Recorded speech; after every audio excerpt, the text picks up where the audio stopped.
Today, our spotlight is on the historic Rondo neighborhood of St. Paul, Minnesota, a once thriving community with a unique story to tell. The Rondo neighborhood was established during the late 1850s and was considered a haven for the African American community. Less than a century later, this diverse neighborhood was split into pieces by the construction of I-94. The implications of this destruction were devastating, and its impacts are still being faced today. On Rondo, we all watched out for each other. That's my whole story to you, is that the community was just involved, embraced, and took care of everyone. Gloria Yvonne Presley Massey.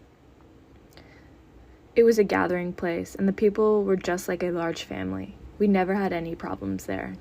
Richard Morris Mann. Businesses and people getting along, and everything is just wonderful. Then, all of a sudden, you're losing this family, and you're losing that family. And people wonder, what's going to happen? Where are these people going to go?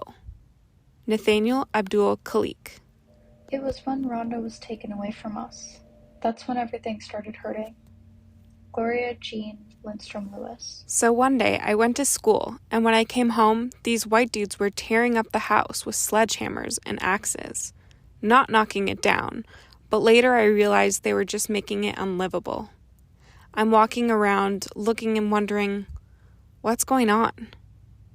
Nathaniel Abdul Khalik. My belief is that the city of St. Paul, the Twin Cities, is a good place to live in, regardless of the problems we've had in the past, and I appreciate the fact that I was able to endure. Richard Morris Mann. In 2018, a pocket park titled the Rondo Commemorative Plaza was built. Its purpose is to honor the neighborhood and community.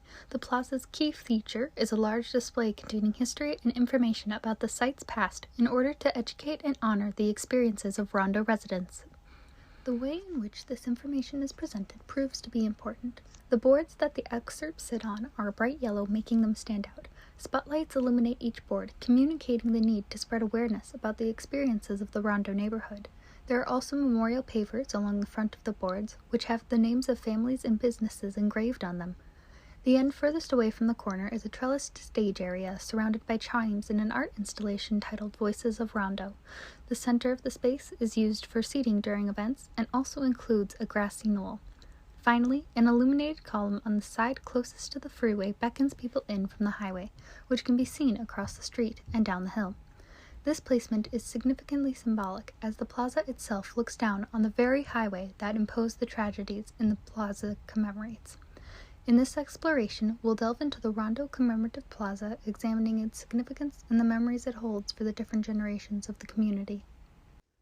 One of the most striking statistics on the information boards gives the reader an idea of how the construction of I-94 truly devastated the community.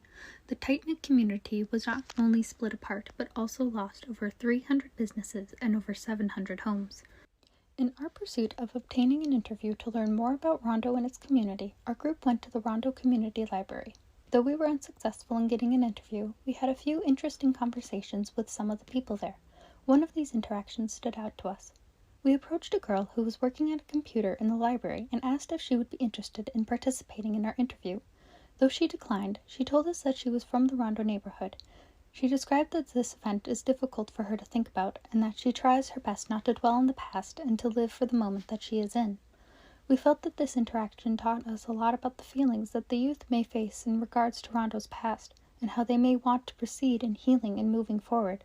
This was a viewpoint that we had not heard before and had not considered, but one that was very impactful and real.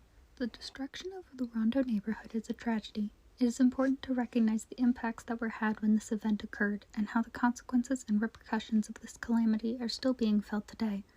The plaza exemplifies the importance of acknowledging and commemorating the deep history of this neighborhood, an important step in the process of healing for both past and future generations of Rondo.